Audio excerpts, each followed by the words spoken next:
80% das recolhas são subdimensionadas, ou seja, com menos tempo do que o necessário. Com amônia líquida, que está ali dentro do bloco.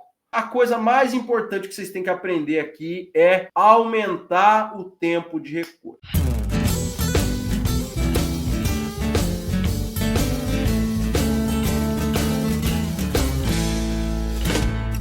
E para fazer o degelo, nós precisamos entender, inicialmente, o que é o meu evaporador.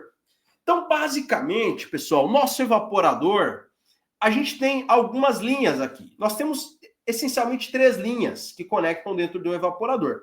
A linha de líquido, que é essa verde que vocês estão vendo aqui, a linha de sucção e a linha de gás quente, tá? Que é essa vermelha que está aqui embaixo. Então, linha de líquido, sucção aqui em cima e gás quente aqui embaixo. Normalmente o líquido está entrando, o evaporador está com os ventiladores ligados e a sucção está voltando esse líquido mais vapor, conforme eu expliquei na aula de ontem, ok? Quando o degelo acontece, existem algumas etapas ali do degelo. Qual que é a primeira etapa do degelo? A primeira etapa do degelo é a recolha. Tem gente que nem sabe que isso aqui existe. Como assim recolha? A minha recolha é assim, ó, eu fecho a alimentação de líquido, fecho a minha sucção e aí eu injeto gás quente. E boa, né? É assim, a recolha é assim, é direto, né? Como que é recolher esse líquido? Recolher o líquido significa evaporar esse líquido. E como que eu evaporo esse líquido? Fechando a minha alimentação de líquido e mantendo os ventiladores ligados, tá? E aí eu vou dar um número para vocês que, se pedirem de onde que eu tirei, eu não vou ter a fonte.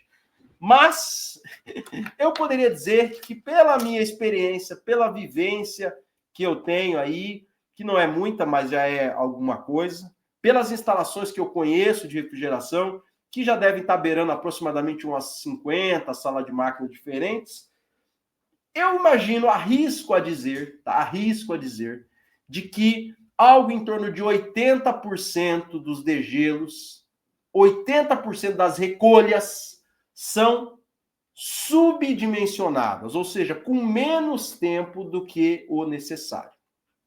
E por que a recolha é tão importante, pessoal? Mais importante do que o degelo, mais importante do que o gás quente é a recolha, tá? Entendam isso, anotem isso. Se vocês tiverem alguma coisa para vocês anotar na aula de hoje, anotem isso. Mais importante do que o gás quente é a recolha. Por que isso é tão importante? Porque recolher o evaporador é fazer vazio no evaporador.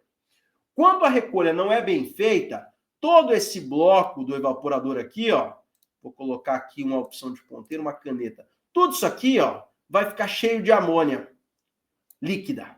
E aí o gás quente, quando o gás quente entrar por aqui, o que ele tem que fazer? Ao invés dele trocar calor com o tubo e derreter o gelo, ele troca calor com a amônia líquida, que está ali dentro do bloco. Então ele fica ali os dois, um batendo de frente com o outro, para tentar brigar um com o outro. O líquido fala assim, eu sou mais forte. O gás quente fala, eu que sou mais forte. E assim eles ficam ali um tempão brigando entre eles. E o gelo? O gelo tá assim, ó. O gelo tá lá. Vou até fazer aqui, ó. Vou até colocar aqui. O gelo, como é que fica o gelo, né? Aqui o nosso curso tem efeitos visuais também. O gelo tá assim, ó. Ele tá bem de boa. Ele tá vendo a briga lá do cidadão, o líquido com o gás. Ele fala assim, é tudo amônia esse negócio aí. Tem nada a ver com isso. Então eu vou ficar aqui, ó, bem de boa, né? Não vou nem me preocupar, porque eu nem tô sendo... Ninguém tá me incomodando, né? Então o gelo vai ficar ali de boa. Quando a briga termina entre os dois ali que estão brigando, né? O líquido que estava lá dentro, que deveria ter sido tirado, e o gás quente que está tentando empurrar esse líquido, aí sim começa a se derreter o gelo. Então, pessoal, o processo de degelo, ele parte inicialmente de uma recolha muito bem feita. Há um mês atrás, aqui eu estava num cliente, um mês e meio atrás, a gente estava fazendo um treinamento lá, o operador de elite presencial, e eu fui fazer o degelo junto com a turma, que nós fazíamos algo em torno de 1 hora, eles faziam, aliás, né, algo em torno de 1 hora de tempo de gás quente. E aí eu falei assim, nós vamos agora fazer uma recolha bem feita. E calculei o tempo de recolha para o tamanho do evaporador. Eu calculei. Deu aproximadamente 35 minutos de tempo de recolha. Aí, nós começamos a fazer recolha. Chegamos lá, o que era fazer recolha? Esse evaporador, o quadro de válvula era manual. Então, a gente foi lá, fechou a alimentação de líquido, e esperamos. Ficamos lá, eu e metade da turma lá, batendo papo, conversando, esperando que a recolha acontecesse. Porque era, nesse caso, manual. Se fosse automático, eu só acionaria uma solenoide, estava tudo certo, tá? Então, esperamos mais ou menos os 30 minutos e aí acionamos o gás quente. E o gás quente, pessoal, pasmem, era de 1 hora de gás quente. De 1 hora e 15, eles falavam, 1 hora e 5, dependendo, 1 hora e 10, para poder descongelar bem o bloco evaporador. Quando a gente fez a recolha bem feita, o tempo de gás quente foi de aproximadamente 20 a 25 minutos.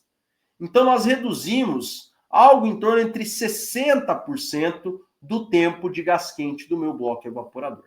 Somente com a recolha bem feita. Eu já calculei evaporador que o tempo de recolha era de 2 horas, pessoal. 2 horas. E aí vocês falam assim, mas Cleberson, durante a recolha, eu estou perdendo, né? Eu tô tendo prejuízo. Na verdade, não está, não. Por que não está? Porque o seu evaporador está cheio de líquido. Como o evaporador está cheio de líquido, quando esse líquido está evaporando, os ventiladores estão ligados e o bloco está trocando quase que normalmente. Até esse bloco secar, tem muita energia para ser queimada, vamos falar assim, tem muita lenha para queimar dentro do evaporador. Tem muita amônia para evaporar ali dentro ainda. E para evaporar essa amônia, no momento que está acontecendo essa evaporação, o processo está acontecendo quase que naturalmente. Ou seja, fazer a recolha bem feita, ela vai continuar trocando calor a mesma taxa, uma taxa um pouco menor do que ela já estava trocando calor antes. Portanto, a coisa mais importante que vocês têm que aprender aqui é aumentar o tempo de recolha. O Carlinhos está mandando assim, ó, qual a pressão de descarga ideal para o degelo? Não se fala em pressão de descarga, se fala em pressão de controle de degelo, que deve ser controlada mediante a essa válvula aqui, ó, tá? Por quê? Porque a pressão de gás quente aqui, pasmem, segundo o aprendizado da aula de hoje, a pressão de degelo, ela tem que ser de 4 a 6 bar. De 4 a 6 bar. Não mais do que isso.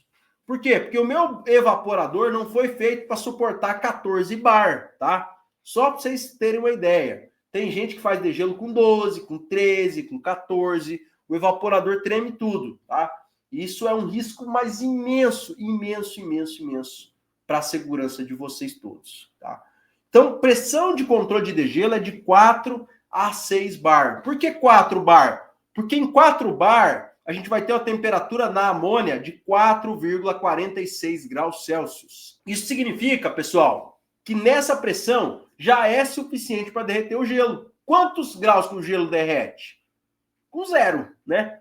O gelo derrete com 0 grau. Com 0 grau, a água vira gelo. Então, se eu tiver acima de 0 grau, que é 4 graus Celsius aqui para amônia, que isso dá 4 bar de pressão, o meu processo de degelo já vai ser bem feito. Existem evaporadores que o gás quente vai na bandeja e outros na linha de líquido. Sim. E aí o gás quente, pessoal, ele entra na sucção, naturalmente. O gás quente não entra na linha de líquido. O gás quente entra na sucção e retorna pela linha de líquido. Então, ele faz esse processo aqui, ó. Entrou o gás quente, aqui nesse caso está passando na bandeja, ele vem aqui pela sucção, entra na sucção e retorna pela linha de líquido. E aí eu tenho a minha linha de equalização aqui no meio, né?